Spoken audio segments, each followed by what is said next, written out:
A lot of leadership lessons to be learned. What are some of your biggest takeaways from this moment in history for leaders listening? The idea of a genius cluster, the idea of everybody playing their role. To put it in modern, almost sports language, we're better together. You would not have wanted Jefferson to be alone. He was weird. He was extreme about some things. He was hurt. He was terrible with money. He was in debt every day of his life. He was a mess. We all know now famously he was having an affair with basically his half sister-in-law, a slave named Sally Hemings, et cetera, et cetera. You wouldn't have wanted Washington to be alone, but together they were powerful. I think also that we have to realize that even at that time, before the acceleration of our modern communications media, it took ideas a little while to take hold. This is why I study trends. I study what's trending. I study how social movements happen. How do you gain speed? Things don't usually happen just overnight. Even if you have a revolution or something that happens seemingly suddenly, those ideas have been in place for years. So as an intellectual historian, I like paying attention to what were they thinking, what were they reading. What's also interesting about these guys from the standpoint of their ideas is that they were all self-educated. They went to maybe some schools earlier in their lives, but all of them were self-educated. Washington hardly ever went to a school. And here he is, one of the most prominent men in our history, and certainly at that time.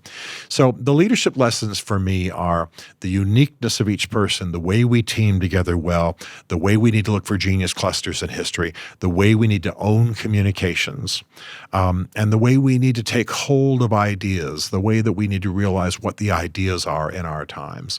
And then I think the final thing I'd say is the overwhelming courage that it took. Any war is going to take courage to win.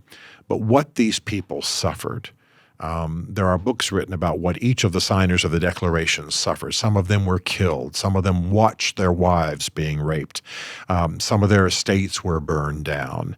Some of their children were killed in front of them. I mean, this was not just a bunch of guys in, lace cuffs and so on like we see in the movies.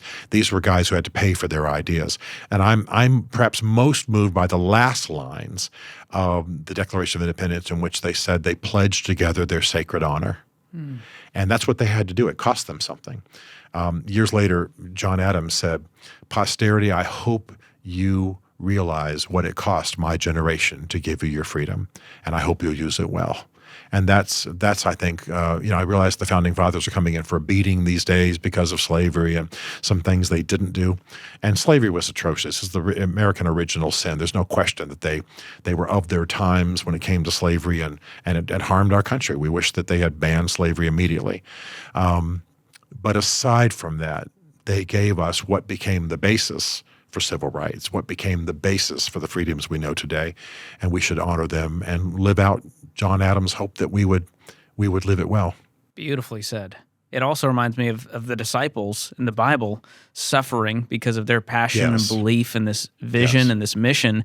And it makes me think, the leaders out there, what are you willing to suffer for? What are you so passionate about that you're willing to take all the hate out there? Right. In the world that I live in, the exchange of ideas in D.C. and all that kind of thing, there are what I call cheap ideas. Cheap ideas are the ideas you have, you enjoy, you talk about at your dinner table, you never have to pay a price for, right? I can sit here right now and tell, I absolutely believe in this and that and the other thing. But if I'm not willing to put my life on the line, if I'm not willing to put my treasure, my life, risk my family's life, do I really believe it?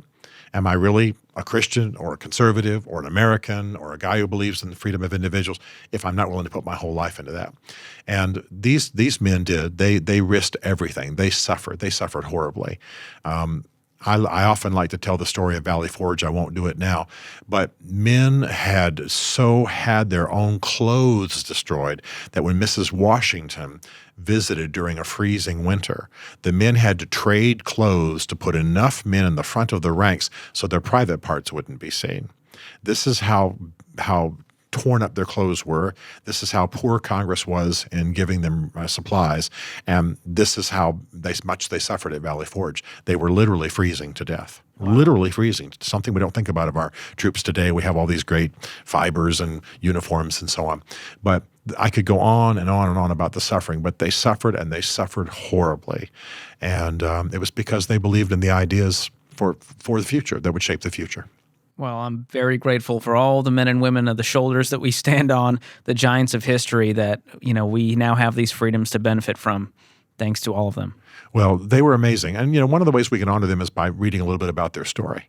Don't let them just be symbols. Don't let them just be statues. Don't let them even be a play. I think the play is amazing. I've read the script. I haven't actually seen it.